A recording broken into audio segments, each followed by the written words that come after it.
خاور صاحب سویڈن سے پوچھتے ہیں کہ نبی کریم صلی اللہ علیہ وآلہ وسلم کی زیارت کے بارے میں آپ نے خطبہ میں یہ ارشاد فرمایا تھا کہ اس کے بارے میں صحیح طریقے سے معلوم نہیں ہو سکتا کہ کیا واقعی وہ نبی کریم صلی اللہ علیہ وآلہ وسلم تھے، لیکن دوسرے خطبہ میں آپ نے ایک خاتون کے سوال اور جواب کی نشست میں یہ بات فرمائی کہ اس خاتون نے یہ کہا کہ مجھے نبی کریم صلی اللہ علیہ وسلم کی زیارت خواب میں ہوئی اور آپ نے انہیں مبارکباد دی۔ تو اب آپ کی اس بات کے اندر مجھے کچھ تناقض محسوس ہوا ہے، برائے کرم اسے وضاحت کر دیں۔ میں نے جو باتیں کہی نا ان میں کوئی تناقض نہیں، ذرا غور درکار ہے نا، آپ ذرا سوچ کر پتا چل جاتا۔ یقینی طور پر یہ فیصلہ کرنا کہ میں نے اللہ کے رسول علیہ السلام کو دیکھا اور جو کچھ آپ نے فرمایا اس پر عمل شروع کر دینا، اس سے بہت خرابیاں پیدا ہوئی۔ آپ یقین جانیں جتنے گمراہ فرقے ہیں نا، وہ حلف اٹھا کر کہتے ہیں کہ ہمیں کعبہ میں لے جاؤ، قسم اٹھاتے ہیں کہ رسول اللہ خواب میں ملے اور آپ نے کہا قادیانی سچا غلام احمد اس کی امت میں داخل ہے۔ پورے سیٹ ہیں بشارات ہم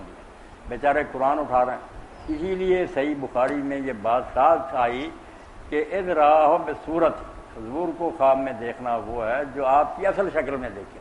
اب اصل شکل صحابہ کو معلوم تھی، اس لیے ابن عباس رضی اللہ عنہ کے پاس ایک آدمی نے کہا میں نے حضور کو دیکھا، انہوں نے کہا حلیہ بیان کرو، اور وہاں حضرت حسن کھڑے تھے رسول اللہ کے نواسا، وہ سر سے پاؤں تک حضور کے مشابہ تھے، انہوں نے کہا اس جون کی طرح کے، فرمایا تو نے ٹھیک دیکھا۔ تو اس لیے جو تھا نا پکی بات کہ میں نے دیکھا اور اس پر آگے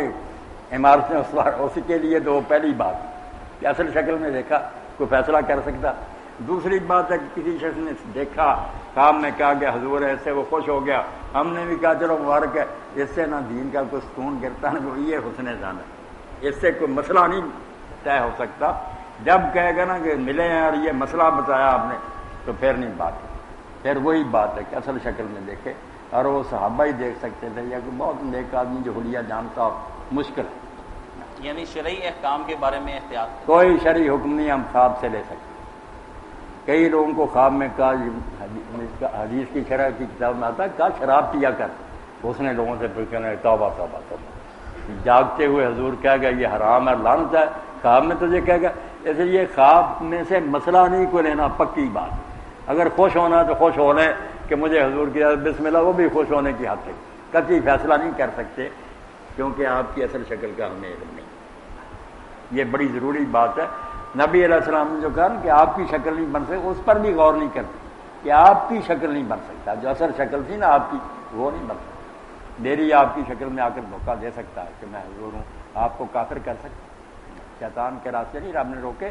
آپ کی اصل شکل جو ہے نا وہ نہیں بن سکتی۔ محمد علی شیطان اللہ یتمثل، میری اصل شکل میں نہیں بن سکتی۔ بات تو صحیح سمجھ لینا چاہیے ورنہ ٹھوکر کھا جائے۔ محمد علی صاحب سویڈن سے پوچھتے ہیں السلام علیکم ورحمۃ اللہ، مولانا صاحب بہت شکر گزار ہوں کہ آپ نے میرے پچھلے سوالوں کے جواب دیے، لیکن اب عرض ہے کہ دو مزید سوال آپ کی خدمت میں ہیں، ان کے بھی جواب دے دیں۔ میں جس ہوٹل میں کام کرتا ہوں وہاں شراب بکتی ہے اور اسی کام کے دوران مجھے وہاں نماز کا وقت بھی آ جاتا ہے، کیا اسی جگہ پر میں نماز ادا کر سکتا ہوں؟ اس کے بارے میں وضاحت فرما دیں۔ محمد علی صاحب اللہ تعالیٰ اگر آپ کو توفیق دینا تو جہاں شراب پی جاتی ہے بکتی ہے وہاں کاروبار کرنا ٹھیک تو نہیں ہے، کہ مسلمان کو چاہیے اس سے دور ہی رہ، مگر اگر نہیں کوئی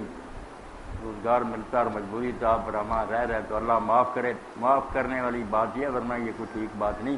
نماز آپ پڑھ سکتے ہیں، نماز کسی مکان میں تصویر ہے وہاں لوگ شراب پیتے ہیں، مگر جہاں آپ نماز پڑھ رہے ہیں وہ جگہ پاک ہے تو پڑھ لیں، قبلہ رخ، نماز میں کوئی نقص نہیں، نماز ٹھیک ہی ٹھیک،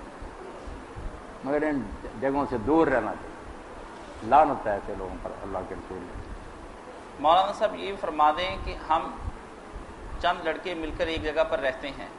وہاں ہمارے ساتھ ایک قادیانی بھی ساتھ میں رہتا ہے، جب ہم نماز کے لیے کھڑے ہوتے ہیں اور وہاں جماعت کرواتے ہیں تو وہ قادیانی بھی ہمارے ساتھ جماعت میں آ کر شامل ہو جاتا ہے، کیا اس میں کوئی حرج تو نہیں؟ اور وہ یہ کہتا ہے کہ وہ لاہوری گروپ سے ہے جو مسلمانوں کا ایک فرقہ ہے، وضاحت فرما دیں کہ لاہوری گروپ مسلمان ہے قادیانیوں کا یا کافر؟ جو آپ لوگوں کے ساتھ وہ نماز میں شریک ہو جاتا ہے تو یہ بات ناجائز۔ ہماری سبھوں میں کوئی عیسائی یا ہندو کھڑا ہو جائے تو اس کا مطلب ہے کہ وہ صاحب جو ہے نا اس کی وہ جگہ خالی، اس بات کی ہم نہیں سمجھیں گے کہ وہاں کوئی کھڑا ہے، وہ تو ہمارا ساتھی نہیں کافر ہے، اس کا کھڑا ہونا کیا فائدہ دیتا؟ تو اس طرح صف جو ہے نا قطع ہو جاتی ہے، صف جوڑنے کا حکم نہیں رہتی، نہیں اس کو کھڑے ہونا چاہیے۔ باقی جو لاہوری ہے نا یہ منافقوں کا گروہ، مرزا غلام ہے، ان کو سب جانتے ہیں کہ اس نے نبی ہونے کا دعویٰ کیا، کتابیں بھری ہیں،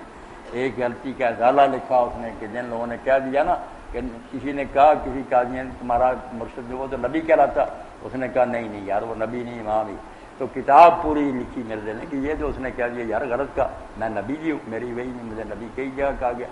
تو یہ مسلمانوں سے